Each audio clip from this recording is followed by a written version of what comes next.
మీకు ఈ వీడియో నచ్చినట్లయితే వీడియో క్లిక్ చేసి ఛానల్ని సబ్స్క్రైబ్ చేసుకోండి. కేదార్ దాత్రి ఇద్దరు కూడా దూరం నుంచి బూచిని చూస్తూ ఈ టైంలో ఏంటి బూచి అనే ఎవరితో చాటింగ్ చేస్తున్నాడు ఏంటి అని ఇద్దరు చూస్తూ ఉంటే, ఏంటి బంగారం మీరు నా కోసం ఎదురు చూస్తూ ఇంతసేపు తినుకుంటా ఉంటే ఎలా అని బూచి ఎవరితోనో చాట్ చేస్తూ ఉంటాడు. నేను ఫోన్లో మాట్లాడినా మాట్లాడకపోయినా నువ్వైతే సమయానికి తింటూ ఉండాలి, నీకు నా ముద్దులు లవ్ సింబల్స్ కూడా పంపిస్తాను అని బూచి అయితే ఇక వెకిలిగా పగలబడి నవ్వుతూ ఎవరితోనో చాట్ చేస్తూ ఉంటాడు.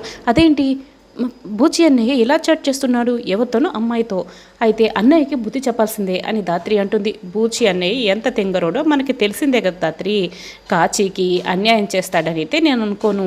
ఆ తెంగరి పనుల్లో భాగంగానే ఇది కూడా ఏదో చేస్తుంటాడు, ఏదైనా అలాంటిది చేశాడే అనుకో, సరిచేయడానికి మనం ఉన్నాం కదా అని కేదార్ అంటాడు. వెళ్ళి మాట్లాడదాం పదా ఇప్పుడే అని దాత్రి అంటుంది. పూర్తి వివరాలు తెలుసుకోకుండా అడగడం బాగుండదు దాత్రి, అన్నీ కన్ఫర్మ్ చేసుకున్న తర్వాతే తెలుసుకుందాంలే. అయినా మనముండగా బూచి అన్నయ్య తప్పుదారి పడతాడా? పట్టడు కదా, మనమున్నాం కదా అని కేదార్ చెప్తాడు. ఇక సుధాకర్ గదిలో తనకు కావలసిన బుక్ కోసం వెతుకుతూ ఉంటాడు. ఆ బుక్లో నుంచి సుధాకర్ సుహాసిని జంటగా ఉన్న ఫోటో కింద పడుతుంది. సుధాకర్ ఆ ఫోటోని చేతిలోకి తీసుకుంటాడు. సుహాసిని చూస్తూ ఉంటాడు. నేను చేసిన తప్పుకి మన కొడుకు కేదార్ బాధలు అనుభవిస్తున్నాడు. నేను ఏ రోజు నిన్ను దగ్గరికి తీసుకోలేదు, కేదార్ని కొడుకుగా అంగీకరించలేదు. కుటుంబం కోసం ఆ రోజు నిన్ను దూరం చేసుకున్నాను, అదే కుటుంబం కోసం ఈరోజు కేదార్ని కూడా దూరం పెడుతున్నాను. కేదార్ అందరి చేత నానా తిట్లు తింటూ తలదించుకునే పరిస్థితి వస్తున్నా కూడా ఏ రోజు నేను కేదార్ వైపు నిలబడలేదు, కనీసం నా కొడుకు అని కూడా నేను చెప్పడం లేదు. కానీ కేదార్ నా పరిస్థితులన్నింటిని కూడా అర్థం చేసుకున్నాడే, కానీ ఏ రోజు నాకు ఎదురు సమాధానం చెప్పలేదు, నన్ను ఒక్క మాట కూడా అనలేదు అని సుధాకర్ అయితే ఇక బాధపడుతూ ఏడుస్తూ ఫోటోతో మాట్లాడుతూ ఉంటాడు.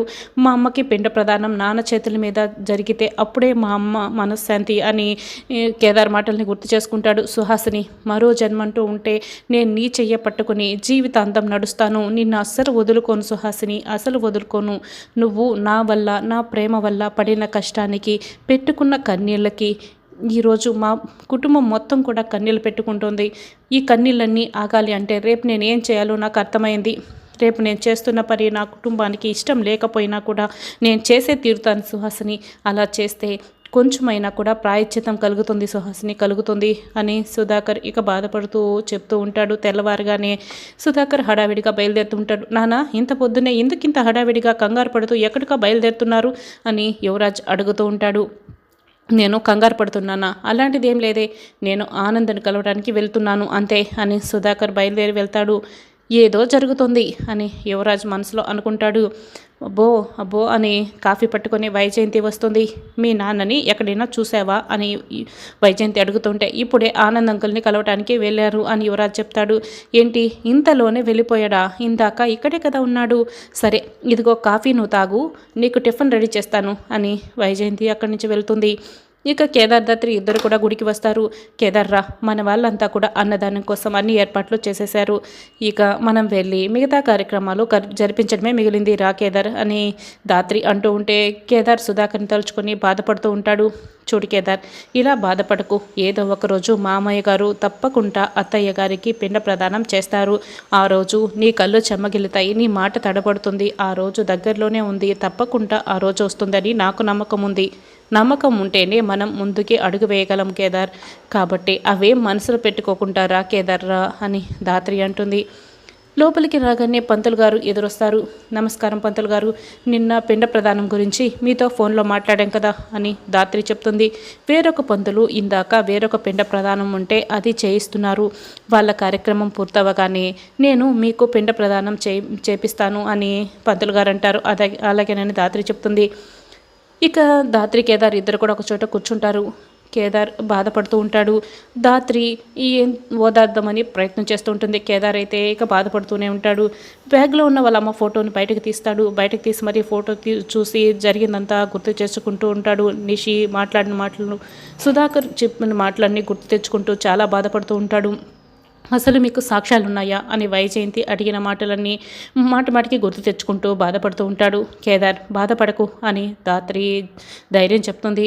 అప్పుడే ఇక పంతులు గారు అటుగా వెళ్తూ ఉంటారు. కేదార్ చేతిలో ఉన్న సుహాసిని ఫోటో చూస్తారు. బాబు, ఈ పిండ ప్రదానం చేయాల్సింది ఈ ఫోటోలో ఉన్న ఆవిడికేనా అని అడుగుతూ ఉంటాడు. అవును పంతులు గారు, ఎందుకు ఇలా అడుగుతున్నారు అని ధాత్రి అడుగుతుంది. మరి ఈవిడికి మీరు పిండ ప్రదానం చేయిస్తుంటే మరి ఆయన ఎవరు అని పంతులు గారు అంటారు. అతడంటే ఎవరు పంతులు గారు అని ధాత్రి అడుగుతుంది. ఇప్పుడు మా పంతులు గారు ఒకరు పిండ ప్రదానం చేయిస్తున్నారని చెప్పాను కదా, అతను కూడా ఈవిడికే పిండ ప్రదానం చేపిస్తున్నారు అని పంతులు గారు అంటారు.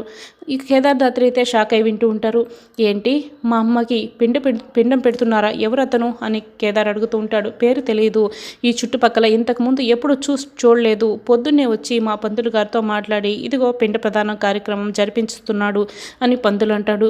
ఆ పంతులు గారు ఇప్పుడు ఎక్కడున్నారండి అని ధాత్రి అడుగుతుంది. నది ఒడ్డున కార్యక్రమం జరిపిస్తున్నారమ్మా అని పంతులు గారు అంటారు.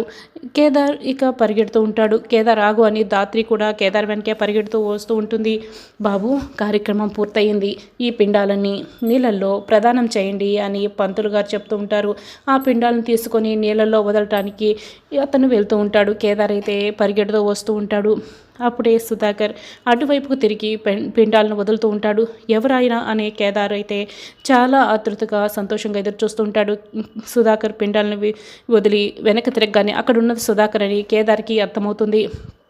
కేదార్ అయితే చాలా సంతోషపడుతూ ఉంటాడు. అది చూసి సుధాకర్ ఇదేమి గమనించాడు. తన పాటికి తను ఇక రెడీ అయి వస్తూ ఉంటాడు. నాన్న నాన్న అని కేదార్ అయితే చాలా సంతోషపడుతూ ఉంటాడు. అప్పుడే ధాత్రి అక్కడికి వస్తుంది. నాన్న ధాత్రి అని కేదార్ చూపిస్తూ ఉంటాడు. ధాత్రి కూడా సుధాకర్ని చూసి చాలా సంతోషపడుతుంది. ఇంకా ఏదో ఒకరోజు మామయ్య గారు అత్తయ్య గారికి పిండ ప్రదానం చేపిస్తారు, అప్పుడు నీ కళ్ళు చెమ్మగిలుతాయి, నీ మాట తడపడతాయి అని ధాత్రి అన్న మాటలు ఇప్పుడు కేదార్ గుర్తు తెచ్చుకుంటాడు. ఏ రోజైతే నాన్న భర్తగా పిండ ప్రదానం అమ్మకి చేపిస్తాడో ఆ రోజే అమ్మ ఆత్మ శాంతిస్తుంది అని కేదార్ చెప్పిన మాటలన్నీ కూడా కేదార్ గుర్తు తెచ్చుకుంటాడు.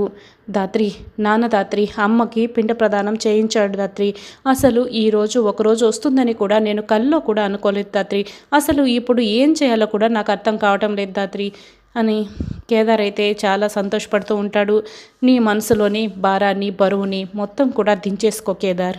నీ కన్నీళ్ళ బరువు ఆ భగవంతుడికి అర్థమైనట్లుంది. అందుకే ఆ భగవంతుడు నీ కళను నిజం చేశాడు. నువ్వు అప్పుడు ఇప్పుడు ఎప్పుడు కూడా ఫెయిల్యూర్ కాదు, నువ్వు ఎప్పుడు కూడా గెలుస్తూనే ఉన్నావు. నిన్ను సమాజం ఎన్నో ప్రశ్నలు వేసింది కదా, ఆ ప్రశ్నలన్నింటికి కూడా ఇప్పుడు మీ నాన్నే నీకు సమాధానం చెప్పాడు. ఇక నువ్వు ఎప్పటికీ అనాథవి కాదు కేదార్, అనాథవి కాదు అని ధాత్రి అంటుంది. కేదార్ అయితే ఇది విని చాలా సంతోషపడతాడు. ధాత్రి కేదార్ల దూరం నుంచి సుధాకర్ని గమనిస్తూ ఉంటారు. సుధాకర్ పంతులు గారి దగ్గరికి వస్తాడు. ఆఖరి నిమిషంలో చెప్పినా కూడా అన్ని ఏర్పాట్లు చేసి పిండ ప్రదానం చాలా బాగా జరిపించారు, చాలా థ్యాంక్స్ పంతులు గారు అని సుధాకర్ పంతులు గారికి ఇక దండం పెడుతూ ఉంటాడు. కేదార్ ఇదంతా దూరం నుంచి చూస్తూ ఉంటాడు. అయ్యో పర్వాలేదండి, మీ ధర్మపత్ని చనిపోయి ఇన్ని సంవత్సరాలు అయిన తర్వాత మీరు మొట్టమొదటిసారి ఈరోజు ఎందుకు ఇలా పిండ ప్రదానం చేపిస్తున్నారు, ఇన్ని సంవత్సరాలు ఎందుకు చేపించలేదు అని పంతులు గారు అడుగుతూ ఉంటారు. ఇన్ని సంవత్సరాలు కొన్ని కారణాల వల్ల నేను పిరికితనంతో దాక్కున్నాను పంతులు గారు, పిరికి వాడిలా దాక్కున్నాను.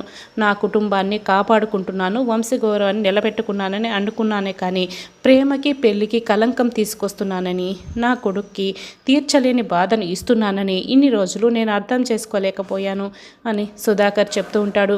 మీ మనసులోని బాధ నేను అర్థం చేసుకోగలను అని పంతులు గారు అంటారు.